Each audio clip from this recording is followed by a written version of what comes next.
आप उसको जल वापसी नहीं जा सकता, जो सरोवर से जल आया वो वापसी नहीं जा सकता, जो जमीन ने पानी दे दिया वो वापसी नहीं आप उसको दे सकते। तो उसका ये है कि वहां नीचे फ्लैग लगेगा, झंडा लगेगा तिरंगा, उसका निर्माण होगा उसी से। भाई ऐसे शोर मत मचाओ ना, इतने आदमी कहाँ बहस था कि आप उसका कोर्ट का मुकदमा लड़ रहे हैं। तो उसका निर्माण होगा, उसमें जो सीमेंट कंक्रीट लगेगी, उसमें जो जल लगेगा, उससे इसका निर्माण होगा। और वहां पे ही लोग आएंगे आंदोलन के बाद में भी, लोग अपने गांव से मिट्टी लाएंगे, तो उसका चबूतरा बनेगा पूरा, क्योंकि ये एक आंदोलन की स्थली होगी। तिरंगा और जो संगठन का झंडा है वो वहां पर रहेगा।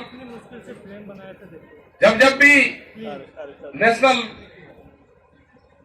प्रोग्राम होंगे तो तिरंगा रहेगा, फिर वहां पर संगठन का रहेगा, क्योंकि तिरंगे का ज्यादा दिन और उसको नहीं वहां पर रखेंगे। लेकिन जो उसका निर्माण होगा वो उसी कंक्रीट और जल सा होगा। वहां पर मिट्टी जो भी गांव से कभी भी आज से 10 साल बाद में भी वहां पे कोई मिट्टी लेकर आएगा, वो मिट्टी लाएगा, वहां से कुछ मिट्टी ले जाएगा और अपने गांव के खेत में उसको डाल देगा, तो इस आंदोलन से जुड़ा रहेगा। उसकी जगह देख ली, नीचे उसकी जगह है, वो देख ली एक जगह। हमको पानी का संबंध क्या किसान से है वो सब लोग जानते हैं। जब पानी होगा तो फसलें हमारी ठीक होगी। पानी कैसे आएगा? पानी आएगा पेड़ से, और पेड़ से हमारा फिजिकल रिलेशनशिप कैसे होगा? आंदोलन की तो बात हम रोज कर ही रहे, कुछ काम की भी बात कर लो। पेड़ ना कटे,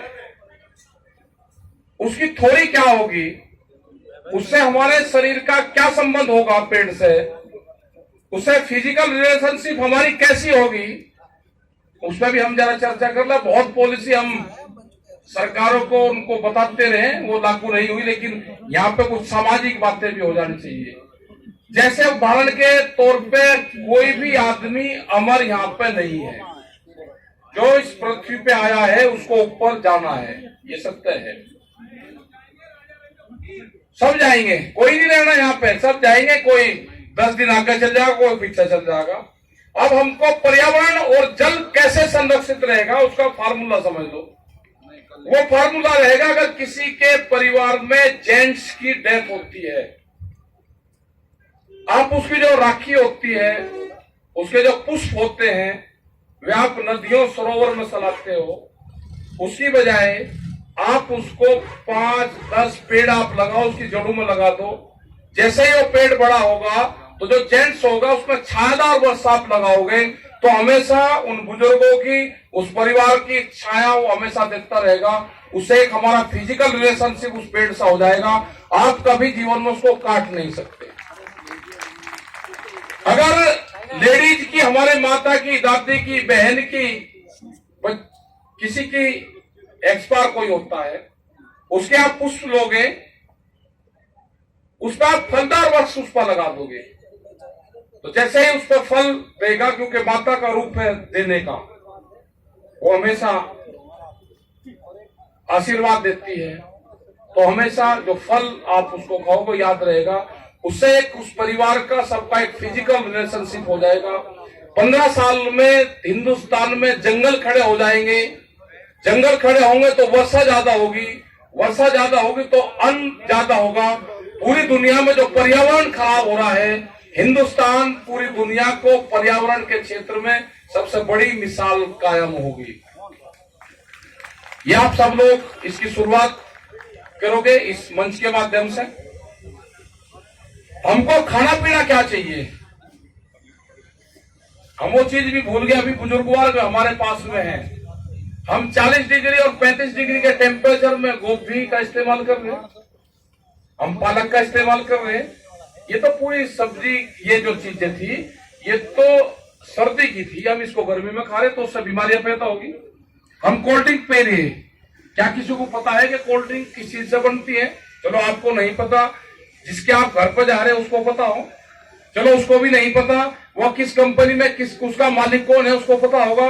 जब उसके मालिक को नहीं जानते, पियाने वाले को नहीं जानते, आप नहीं जानते, तो क्यों इस्तेमाल कर रहे? किसान की आमदनी जब दुगुनी होगी जब आप खेत से उत्पादन चीज का इस्तेमाल करोगे। जब आप दूध दही का इस्तेमाल करोगे तो दूध के उत्पादन के किसान को फायदा होगा। जब आप नारियल का इस्तेमाल करोगे तो साउथ जो समुद्र के पास में हमारा किसान है उसको फायदा होगा।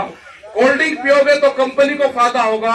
नारियल इस तरह का इस्तेमाल करोगे तो किसान को फायदा होगा। तो किसान को फायदा तो आप लोग जब अपने जीवन में चेंजिंग करोगे तो जब भी होगा। हम भी कोल्ड ड्रिंक पीते थे, कोल्ड ड्रिंक पीते हुए टिकैत साहब ने एक बार देख रहे, उन्होंने कहा कि यह तो किसानों की बात मत करो और या इसको कोल्ड ड्रिंक को बंद करो।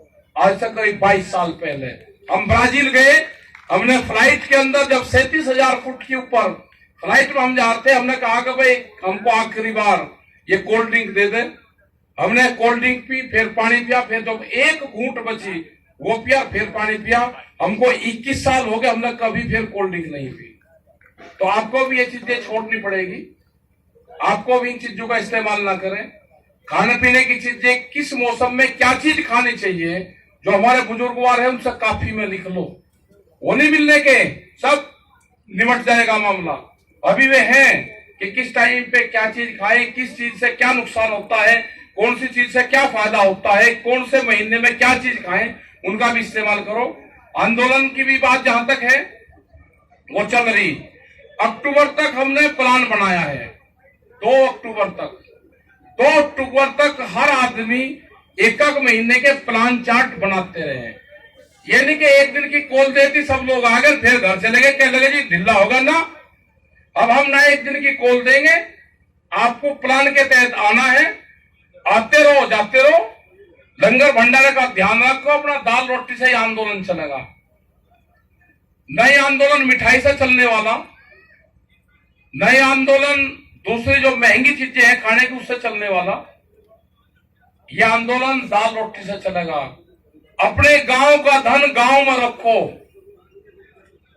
किसी को जो चंदा मास्टर भी बहुत आएंगे कि आंदोलन में पैसा चाहिए, बाहर के लोगों को चंदा मत देना, चंदा मास्टर बहुत है। अगर कोई यहां पे भी दे रहा है तो उसकी रसीद जरूर ले लेना, उसकी रसीद जरूर ले लेना। क्योंकि जो लोग यहाँ पे डॉक्टर का जाएंगे, जो लोग यहाँ पे खर्चे आएंगे, वो पैसा उसमें काम आएगा। उसकी रसीद जरूर लेना, बगैर रसीद के किसी को पैसा ना देना। ये चीजें हैं। और साफ सफाई का आप लोग सब ध्यान रखेंगे क्योंकि थोड़ी थोड़ी गर्मी बढ़ने लगी। अपना जो मकान है, जो अपना हाउस बना हुआ है, इसकी आप साफ सफाई जरूर उसकी रखें। जो वॉलंटियर्स हैं उनसे भी है कि जरूर रखें। और चेकिंग अभियान भी चलेगा भाई। 10-15 आदमियों की एक टीम बना दो, नीचे से लगा के जरा उसकी तसल्ली भी कर लो। वॉलंटियर कार्ड रहेंगे, एक तरह की कोड वर्ड उसको दे देंगे, वे किसी भी आदमी की तलाशी कर सकते हैं। किसी पे कोई विवादित चीज पाएगी वो सीधा जेल जाएगा, मुकदमा उसके खिलाफ हम लिखवाएंगे। कोई गलत तरीका का आदमी हो वो यहां से छोड़कर चला जाए, किसी की विचारधारा गलत हो वो छोड़कर चल जाए, किसी की भाषा गलत हो वो छोड़कर जा सकता है यहाँ से। उस आदमी की यहाँ पर जरूरत नहीं है जिसमें सहन शक्ति नहीं हो।